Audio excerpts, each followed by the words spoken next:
사랑하는 상의원의 교회 성도 여러분, 그동안 평안하셨습니까? 네.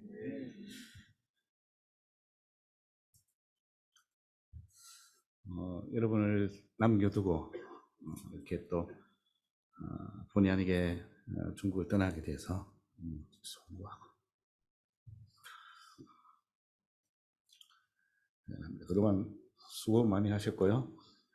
또 제가 안 울라고 했는데 너무 고생하셨고 하나님 위로가 있기를 바라고, 하나님 새로운 또 시대를 열어가시고 좋은 목사님 보내주셨기 때문에 또 목사님과 함께 협력해서 교회를 이루면 좋겠습니다. 20년 동안 함께 교회가 이 자리를 지키고 있는 것만 해도 큰 은혜입니다. 사회주의 국가에서 우리가 예배를 드릴 수 있는 것이 얼마나 큰 은혜인지 모릅니다. 제가 상해에서 마지막 예배 드릴 때에 사무엘하 24장 말씀 가지고 예배를 드렸습니다. 다윗이 내가 값없이는 제사를 드리지 않겠다라는 이 말씀을 가지고 우리가 값을 치르며 예배를 드려야 하는 이곳에서 사는 우리들의 삶들을 가지고 함께 말씀을 나눴던 기억이 납니다.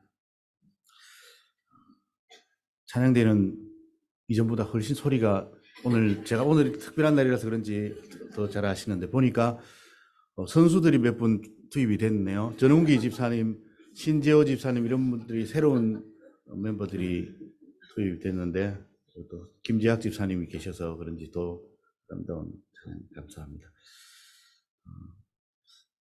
일반적으로 선교사들이 어느 지역에 복음을 전할 때에 선교사로 가서 말을 배우고 또 글을 가르치고 성경을 번역해서 그들에게 복음을 전합니다. 그리고 세례를 주고 교회를 세우는데 우리나라는 좀 독특합니다. 우리나라는 선교사들이 1884년도 오기 전에 이미 교회가 세워져 있었고요. 아니, 교회 전에 성경이 번역되어 있었습니다. 그 성경이 어디서 번역됐냐면 우리가 잘 알고 있는 중국에서 로스라는 목사님이 성경을 번역했습니다. 그때 당시에 한국어를 배우려고 사람들을 데려왔는데 백홍준, 김진기, 이영찬, 또 서상윤 이런 분들을 데려다가 한글을 배우고 그분들에게 성경을 가르치고 번역을 시켰습니다. 그래서 우리나라가 첫 번째 교회가 세워질 때가 1884년도인데요. 1882년도에 이미 3월에 누가복음이 제일 먼저 쪽복음으로 번역이 되고 5월에 요한복음이 번역이 됐습니다. 이 성경을 가지고 국경을 넘어서 소위 말하는 매서인이라죠. 성경을 팔았습니다. 그때는 싼 값에. 성경을 파는데 성경을 가지고 오다가 백홍준이 체포가 됩니다. 2년 동안 감옥에 있다가 결국 감옥에서 죽게 됩니다. 그 이후에 또 그 전에 세례를 받죠. 세례는 이영찬이라는 분이 성경을 번역했던 사람 중에 제일 먼저 세례를 받습니다. 성경 번역에 동참했던 분 중에 서상윤이라는 분이 계셨습니다. 이분이 복음을 들고 선교사가 1884년도에 왔는데 83년도에 자기 고향에 가면 핍박이 있으니까 자기 외갓집으로 가서 그 동네 이름이, 여러분 이름이 참 재미있습니다. 황해도, 장년군, 배구면이에요. 큰 구원이라는 이름을 가진 마을입니다. 송천리, 송천이란 말은 소나무 송자 내천자니까 저걸 한국말로 바꾸면 솔레, 연원법칙을 하니까 소래교회를 황해도 장년군 대구면 송천리에다가 세웁니다. 우리나라 최초의 교회고요. 이 교회가 지금 총신대학교 가면 모형으로 만들어져 있습니다. 누가 세웠느냐면 바로 서상윤에 의해서 세웠습니다.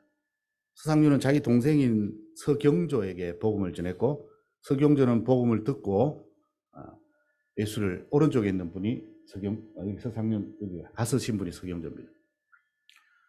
이분이 교회를 또 세웠어요. 병영도에 가면 남한에서 최초로 세워진 교회가 있는데 그 교회 이름이 중화동 교회입니다. 여러분 기회가 되면 또 백령도를 한번 가보십시오. 저는 거기서 3년을 살았습니다. 그 교회를 다녔습니다. 산 위에 아주 멋있는 교회가 하나 있어요. 그 교회를 언더우드 목사님과 같이 세웠습니다. 그래서 북한까지 합쳐서 처음 세우신 교회 설립자는 서상륜이고, 남한에서 지금 현재 최초로 세워진 교회는 백령도 중화동 교회, 그의 동생인 서경조 목사가 됩니다. 나중에 평양신학교를 졸업해서 목사가 됩니다. 이번에 늦게 목사 장로가 되고 목사 안수를 받았기 때문에 은퇴를 하고, 그분이 자기의 그 아들이요, 서병호가 독립운동을 했습니다. 상해로 왔습니다. 그래서 상해에 와서 독립운동을 도우려고 이곳에 1938년도에 상해로 왔습니다. 그리고 교회를 세웠는데, 상해에서 세워진 최초의, 제가 알기로는 교단마다 다릅니다만 제가 알기로는, 제가 조사한 바는 1938년도에 조선인교회라는 이름으로 예배를 드렸습니다. 그때 이 기록을 보면 500명씩 모였습니다. 그때 당시에 상해에서. 그러다가 1916년도에 들어왔어요. 16년도에 왔고 38년도에 돌아가셨습니다. 이분이 1938년도에 돌아가셨다는 것을 제가 찾다 보니 동아일보 옛날 광고예요. 서경조 목사님 추도 예배 몇 주년 이런 광고가 나왔더라고요. 그걸 가지고 이분이 언제 돌아가셨구나. 그래서 이분은 상해에 돌아가셨고 그 묘가 상해에 지금 있습니다. 제가 찾다 못 찾았는데 다음 목사님 기회 되면 연락을 찾아서 한국 기독교회사에 기여를 하면 좋겠습니다. 외국인 묘소가 우리가 잘 알고 있는 송유엔루 그 앞에 있습니다. 거기 외국인 묘소가 다 있는데 이분 묘를 못 찾았어요. 여하튼 그 이후에 49년도 중국이 공산화되고 대부분의 선교사들이 추방됐는데요. 전 세계에 있는 모든 중국 선교사가 다 추방됐는데도 끝까지 버티고 남았던 중국에서 마지막으로 선교하고 있었던 분이 누구냐니까 방지일 목사님입니다. 100세가 넘은 나이까지 사셨고요. 제가 그분이 100세 넘었을 때에 중국 선교, 중국은 1807년도에 첫 번째 선교사 왔으니까 2007년도에 그분 100세가 넘은 100세 때인지 그때요. 그래서 200주년 기념 예배 때 참석을 했습니다. 끝까지 나는 못 간다. 그런데 끌려가다시피 그러면서 자기가 마지막까지 남아있는 중국 선교사였습니다. 공산화되고 난 이후에.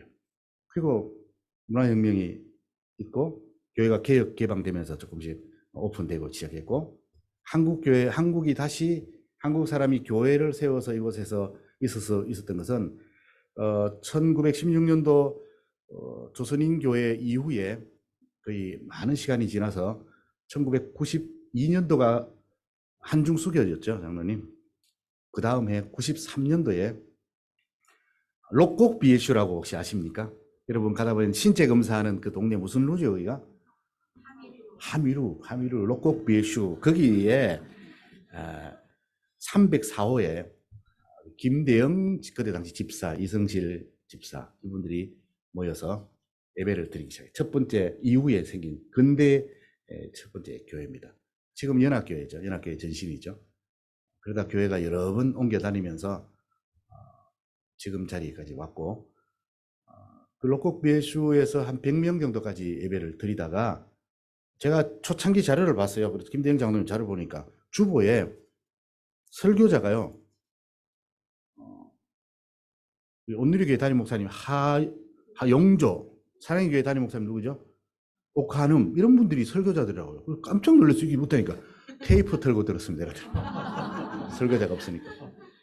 1년쯤 지난 다음에 박범용 목사님이 오시고, 또 그 이후에 또 사랑의 교회 어떤 부분이 오셨다가 또 돌아가시고, 은기현 목사님 오시고 돌아가시고, 지금 사대님 목사님 오시고 그랬는데, 본 목사님보다는 중국은 제가 좀 일찍 왔고, 그리고 저희들이 2002년도 중국을 왔다가 중국에 오기 전에 우리 교인, 초대 교인 중에 한 분인 김민선 집사님이란 분이 저 울산에서 부목사로 있을 때 같이 있었습니다. 이분이 남편이 아시아나 지점장으로 와 있었거든요, 상해에. 제가 선교 훈련 받는다고 할 때 계속 메일을 보내면서 목사님 교회를 여기 개척해야 됩니다. 교회 하나밖에 없습니다. 메일을 보냈어요. 나는 선교사로 왔는데 하다가 상해 와서 그분을 만나면서 하나님의 뜻을 확인하고 이제 같이 기도 모임을 시작했어요. 그때가 2003년도 10월쯤 한 3개월 전 10월쯤 모여서 김민서 집사님 또 문정아 집사님 또 재영경 권사님 이런 분이 함께 모여서 기도를 하다가 상해에서 교회를 개척하는데 가장 잘 아는 분이 누군가? 김대영 장로님, 이성실 권사님, 집사. 제가 편지를 썼어요. 그 편지를 지금도 가지고 있어요. 편지를 써서 이때를 위해서 그들 당신들 준비한 것 아닌가 이렇게 해서 합류를 했습니다. 그래서 같이 이제 기도회를 한 2개월 하다가 2003년도 12월 25일 날 첫 번째 크리스마스 때 모여서 예배를 드리고 1월 4일 날 우리 첫 모임을 아이들까지 해서 손님들까지 해서 17명 이렇게 모여서 예배를 드리고 2004년 1월 11일 날 설립 예배를 같이 드렸습니다. 그리고 난 이후에 교회가 하나님 은혜를 주셔가지고 빠르게 성장을 했습니다. 제가 통계를 보니까 우리 교회 은혜교회가요 100일 됐을 때의 아이들까지 100명 모였습니다. 그때 당시 100일 됐을 때. 참 감사한 시기였죠. 예배를 사모하는 분들이 많았습니다. 지금도 이제 우리가 그 새로운 제2의 도약을 꿈꾸고 있는데 그러다가 2006년도에 우리 부목사님 중에서 몇 분을 보냈어요. 곤산 한인교회라고 거기서 교회를 세워달라는 요청이 있어서 그곳에 목사님들을 우리가 계속 보내고 저도 가서 계속 오후에 예배를 드리고 하다가 곤산에 교회가 하나 세워지게 됩니다. 곤산 한인교회 지금도 예배 드리고 있고 그 다음에 2006년도 8월 21일 날 김진일 목사님, 소주은혜교회 김진일 목사님을 그곳에 파견했습니다. 김 목사님한테 제가 교회를 개척할 것을 물으니 기도하겠다 하고 갔습니다. 이분들이요 사선을 넘은 분들이거든요. 암 투병을 하다가 하나님 살려주셨다는 기쁨이 있기 때문에 어디든 가는 보내는 곳에 가겠습니다 해서 지금 소주은혜교회 예배 드리고 있고요. 푸동은혜교회 김명식 목사님 그 다음 해인 2007년 3월 18일 날 그다음에 광저우 은혜교회 이렇게 해서 우리가 교회를 계속 개척했습니다. 여러분 교회는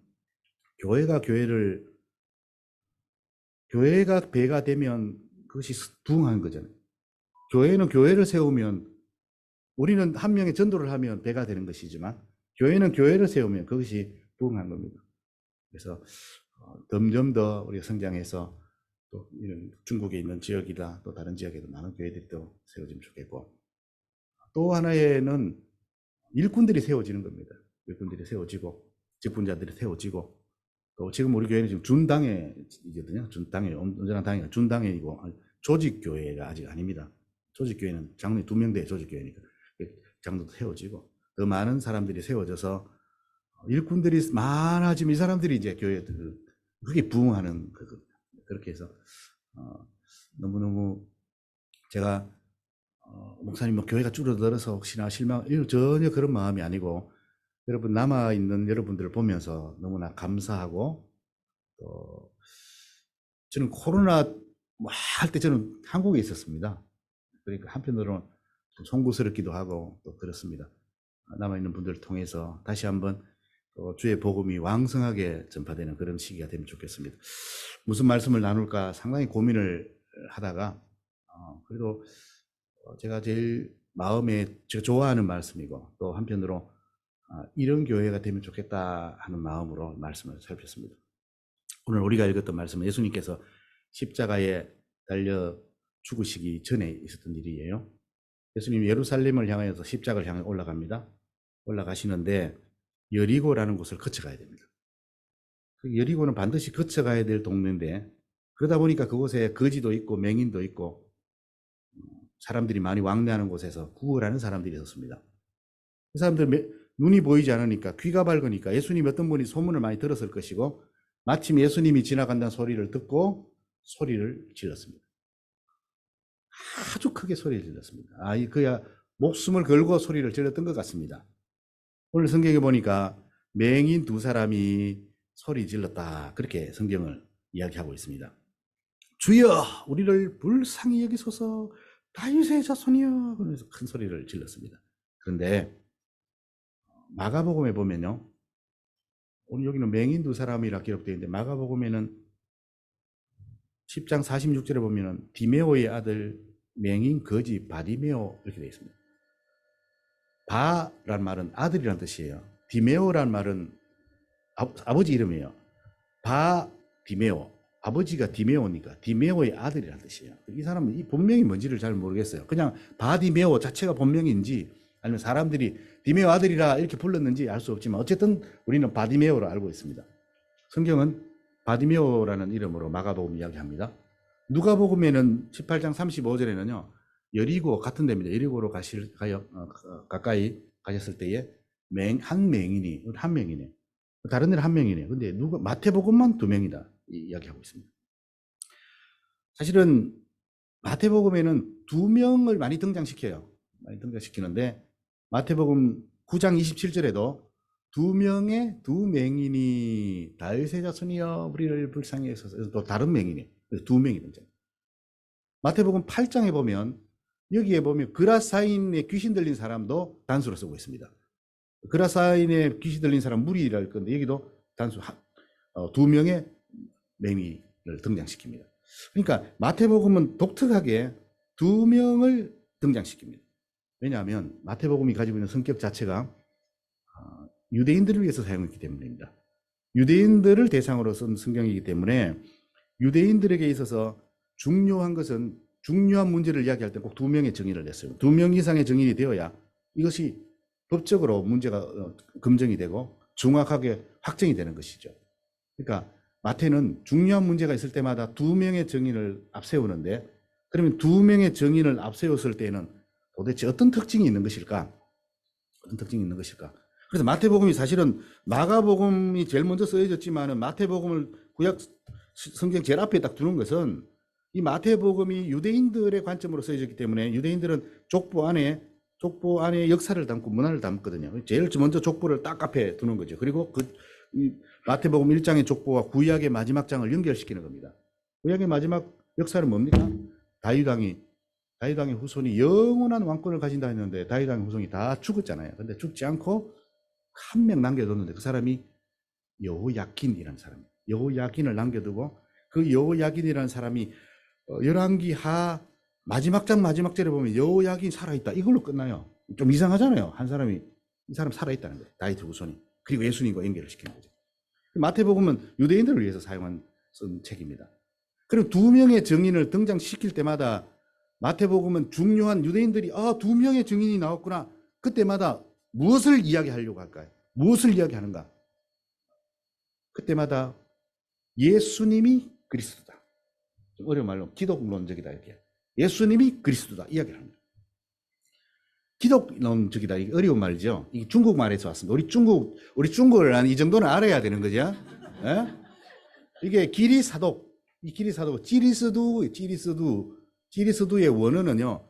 크리스토스, 헬라어로 크리스토스라는 말을 중국 사람들은 지리스두 이렇게 부른 거예요. 비슷합니까? 비슷하다고 해야 돼 이거는 반드시 우리는. 그래서 그 말을 기독 이렇게 바꿨어요. 예수 그리스도란 말. 이게 발음에서 온 말입니다. 뜻에서 온 말이 아니고. 그래서 기독론적이다 말은 그리스도론적이다. 그리스도론적인 고백을 한다는 거예요. 2명의 증인을 딱 세워놓고 하는 이야기가 뭐냐니까 예수가 그리스도다라는 고백을 이 사람들이 하는 거예요. 그라사인의 지방에 2명의 귀신 들린 사람의 입을 통해서 소리 질러 하나님의 아들이여. 당신은 하나님의 아들이에요. 주여 우리를 불쌍히 여기소서. 다윗의 자손이여. 기독론적인 고백을 하는 예수를 그리스도로 고백하는 그곳에 놀라운 일들이 일어납니다. 소리 질러 다윗의 자손이여. 제가 한번 설교를 했기, 제가 설교는요, 좀 이렇게 기억에 남는 설교라 했던 설교 잘 못합니다. 왜냐하면 또 이게, 여러분, 그러나 또 제가 또 이 이야기를 하고 싶었어요. 헬라어로는 퀴리에, 주여, 엘레이선, 주여 우리를 불쌍히 여기소서. 주여 우리를 불쌍히, 한번 따라해봅시다. 퀴리에 엘레이선, 주여 우리를 불쌍히 여기소서. 이건요, 초대교회 성도들이 주기도문처럼 기도문으로 암송하며 다녔던 주여 불쌍히 여기소서. 이게 주여 기독론적인 고백이죠. 우리를 불쌍히 당신은 하나님의 아들입니다. 다윗의 자손입니다. 라고 소리치는 그곳에 하나님의 능력이 나타나고 하나님의 은혜가 선포되었습니다. 교회가 어떤 곳이어야 되는가 제가 고민하다가요. 교회는 예수가 우리의 그리스도시다. 교회는 예수님이 우리의 구원자다. 그분이 하나님의 아들이다. 지금도 살아계신 우리의 구원자고 우리의 공급자고 우리의 인도자다라는 것을 고백하는 곳, 그게 교회입니다. 마태복음 16장 가보십시오. 주는 그리스도시요 살아계신 하나님의 아들이라는 베드로의 고백이 있는 마태복음 16장 그 위대한 고백에 있는 그 고백에 교회라는 단어가 처음으로 등장합니다. 교회는 바로 예수를 그리스도로 고백하는 그 현장, 그곳입니다. 여러분의 삶 속에 예수를 그리스도로 고백할 때에 하나님의 놀라운 역사가 일어날 줄 믿습니다. 우리 교회는 모여서 그런 게 어떤 걸 그런 활동 이런 게 아니라 예수를 그리스도로 고백하는 사람들이 끝까지 살아남아서 이 땅에서 주님을 높이고 고백하는 교회. 그래서 그것을 함께 나누는 교회. 그리고 어떤 상황 속에서든지 주여 우리를 불쌍히 여기소서. 주여 우리를 불쌍히 여기소서. 그때 주님께서 이 소경을 향하여 어떻게 하십니까? 32절에 보니까 예수께서 물러서서 그들을 불러 이르시되 너희에게 무엇을 하여 주기를 원하느냐? 33절 이르시되 주여 우리의 눈을 뜨기를 원하나이다. 34절 같이 보겠습니다. 예수께서 불쌍히 여기사 그들의 눈을 만지시니 곧 보게 되어 그들이 예수를 따르다.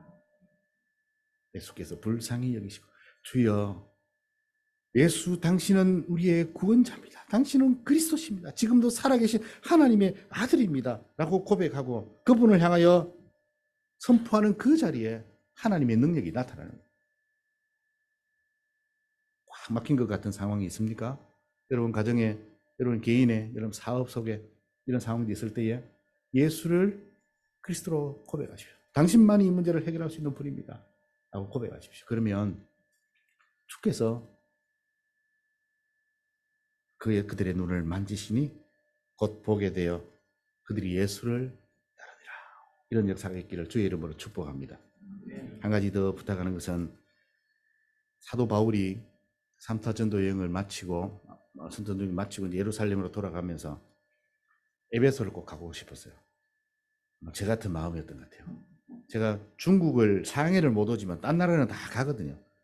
가면서도 상해를 한번 가고 싶다 이런 마음이 들었는데 에베소를 가야 되는데 에베소는 못 가고 밀레도에서 장로님들 오라 그랬어요.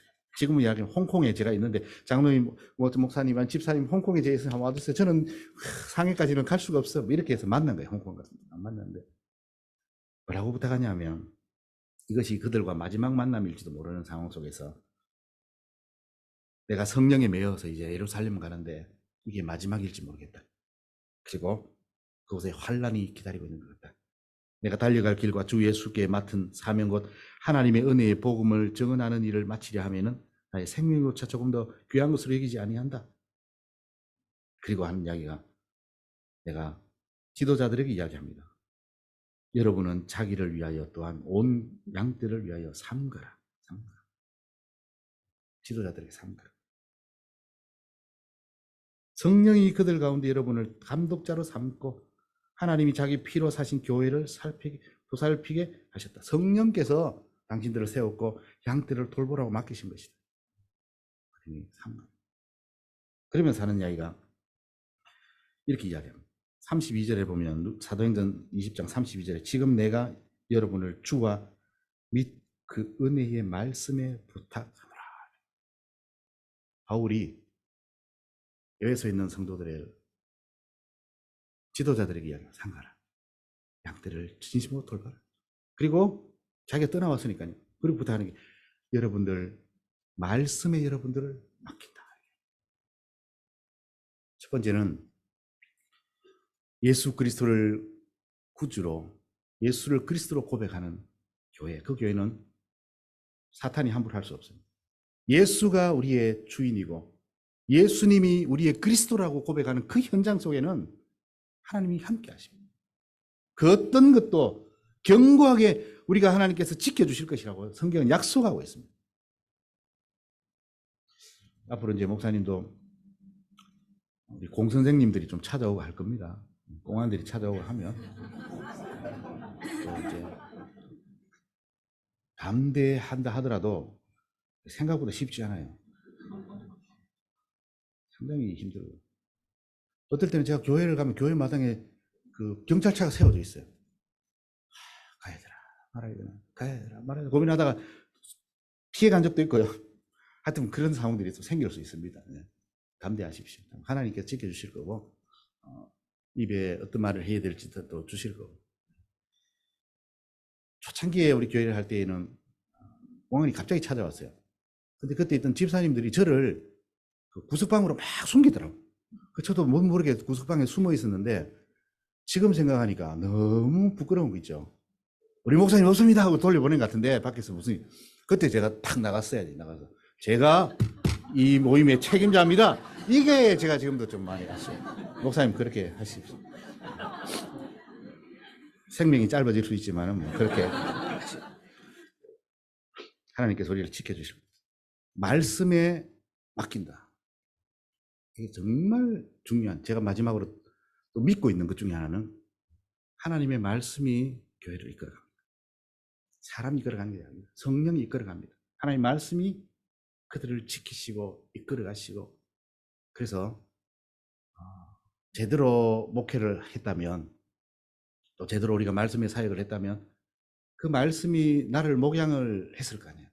참 제가 부족한 게 너무 많은 사람인데, 그러면 그 말씀이 나를 인격으로 또 성품으로 또 하나님의 백성으로 제대로 살아갈 힘들을 주셨을 것이고, 또 그렇게 내가 목회를 했다면 함께하는 동력하는 우리 또 장로님들이나 하는 이런 분들이 또 말씀 안에 벽까지 바뀌었을 겁니다.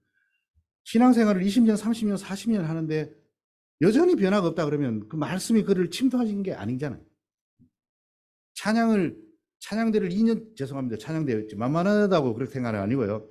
찬양대를 우리가 10년, 20년 찬양대 했다 칩시다. 아니 1년, 2년 그 찬양이 내가 그 찬양을 나에게 할 거잖아요. 하나님께 올리지만. 그럼 그 찬양 때문에 내가 바뀌어야 될 거잖아요. 우리가 신앙생활을 오랫동안 해오면 해올수록 우리의 삶들이 말씀 앞에서 순종하고 하나님 앞에 엎드리고 하나님의 말을 경험하는. 그래서 사도 바울은 말씀에 여러분을 주와 및 그 은혜의 말씀에 부탁한다. 그동안은 제가 또 나가 있었지만 하나님께서 더 좋은 우리 목사님 보내주셔서 목사님 말씀을 통하여 여러분이 잘하고 또 새롭게 복음을 전하고 하나님의 은혜를 선포하는 아름다운 교회 되기를 주의 이름으로 축복합니다. 아멘. 제가 한번 기도하겠습니다. 20년 동안 지켜주신 하나님의 은혜를 감사합니다. 수많은 어려움들과 시험 속에서도 주의 몸된 교회를 하나님께서 눈동자처럼 지켜주셨습니다. 그리고 이렇게 20년이 되어 지금 여전히 이곳 상해 땅에 함께 예배 드릴 수 있게 해주신 것을 감사합니다. 이제 새롭게 좋은 우리 목사님 하나님께서 보내셨으니 목사님을 통하여 하나님의 말씀으로 성도들이 자라가게 하시고 성숙되게 하시고 하나님 일꾼으로 세워지게 하여 주옵소서. 무엇보다도 예수님 우리의 그리스도라고 고백하는 이 귀한 고백 위에 교회가 든든히 세워가게 하시고 예수님을 그리스도로 고백하는 이 교회를 사탄이 흔들 수 없다는 것을 저희들이 기억하고 우리의 모든 삶의 현장에서 예수님을 우리의 주로 고백하는 우리 모든 성도들 되게 하여 주옵소서. 이 시간 주께서 우리 모든 성도들의 가정과 자녀들과 새로 오시는 목사님과 그리고 중국 땅에 복 주시고 하나님께서 은혜를 베풀어 주시옵소서. 우리 구주 예수님의 이름으로 기도합니다. 아멘.